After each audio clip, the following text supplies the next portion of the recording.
सर्दी का मौसम है और धूप भी बहुत कम निकल रही है और सर्दी के कारण कपड़े उतारने को तो दिल ही नहीं करता।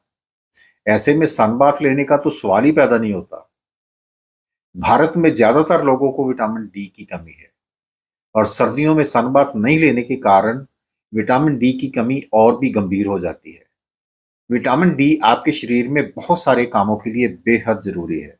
इस जरूरी पोषक तत्व की पूर्ति सर्दियों में कैसे करें, आज हम इसी टॉपिक पर बात करेंगे। आज आप जानेंगे कि सर्दियों में आपके पास ऐसे कौन-कौन से खाने उपलब्ध हैं, जिनको अपने भोजन में शामिल करके आप विटामिन डी की पूर्ति कर सकते हैं। तो आइए जानें।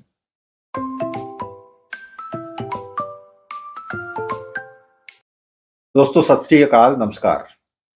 विटामिन डी की कमी आपके शरीर में कई गंभीर समस्याएं पैदा कर सकती है।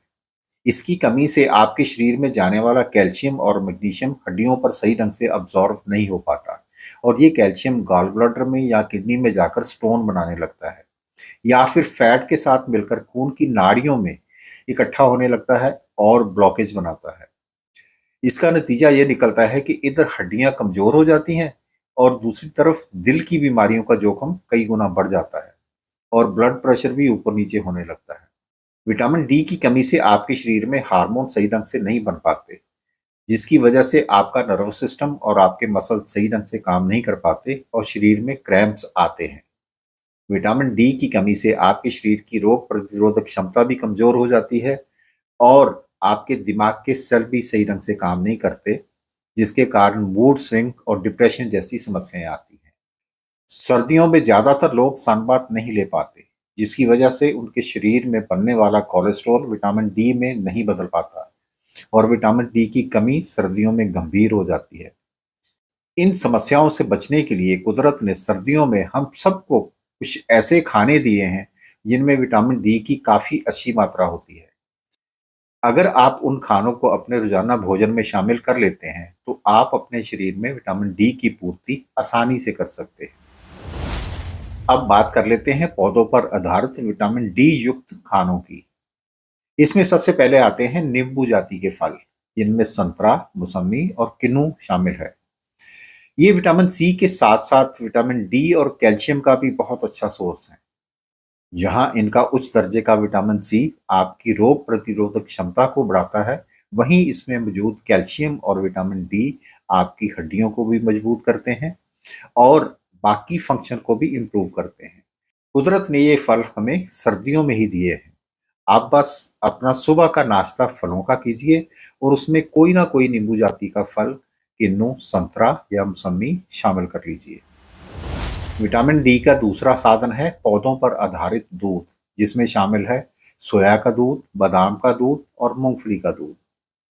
इन सभी में कैल्शियम और विटामिन डी के अलावा बहुत अच्छी मात्रा में प्रोटीन, विटामिन बी 12 और आयरन भी होता है, जो आपकी हड्डियों को मजबूत करता है और मसल्स को और नर्वस सिस्टम को भी बहुत अच्छा करता है। इन सब दूध को आप कई तरह से अपने खाने में शामिल कर सकते हैं।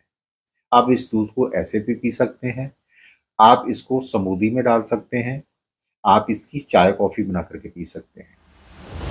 विटामिन डी का तीसरा साधन है मूंगफली या फिर सोया का दही। इसमें भी बहुत अच्छी मात्रा में कैल्शियम और विटामिन डी, प्रोटीन और काफी सारे विटामिन बी मिलते हैं। इनके अलावा ये बहुत अच्छा प्रोबायोटिक भी है, जो आपके डाइजेशन सिस्टम को और गट हेल्थ को बहुत ही अच्छा करता है। वजन को भी कंट्रोल में रखने में मदद करता है और हड्डियों को बहुत मजबूत बनाता है। इसको आप अपनी स्मूदी में या फिर दोपहर के खाने में शामिल कर सकते हैं। विटामिन डी का चौथा अच्छा साधन है मशरूम। मशरूम में भी विटामिन डी और एंटीऑक्सीडेंट बहुत अच्छी मात्रा में होते हैं, जो हड्डियों को मजबूत करते हैं और रोग प्रतिरोधक क्षमता को बढ़ाते हैं। इनके अलावा मशरूम में काफ़ी अच्छी मात्रा में सेलेनियम भी होता है, जो आपके शरीर में सूजन को कम करता है। आप इसकी सब्जी बनाकर या फिर सूप बनाकर इसको अपने खाने में शामिल कर सकते हैं। विटामिन डी का पांचवा अच्छा साधन है टोफू। टोफू में भी विटामिन डी और कैल्शियम के अलावा बहुत अच्छी मात्रा में प्रोटीन और आइसोफ्लेवोन मिलते हैं, जो आपकी हड्डियों को मजबूत बनाते हैं, दांतों को स्वस्थ रखते हैं, आपके मसल्स की ग्रोथ के लिए और उनकी रिपेयर के लिए सहायक होते हैं और साथ ही उसमें मौजूद आइसोफ्लेवोन आपके दिल को स्वस्थ बनाए रखते हैं और आपके हार्मोन को भी बैलेंस रखते हैं। टोफू को आप अपनी दोपहर की सब्जियों में या फिर सलाद के रूप में खाने में शामिल कर सकते हैं। विटामिन डी का अगला अच्छा साधन है पालक और हरी पत्तेदार सब्जियां। पालक में कैल्शियम और विटामिन डी के अलावा मैग्नीशियम भी बहुत अच्छी मात्रा में होता है, जो विटामिन डी को अब्जॉर्ब होने में मदद करता है।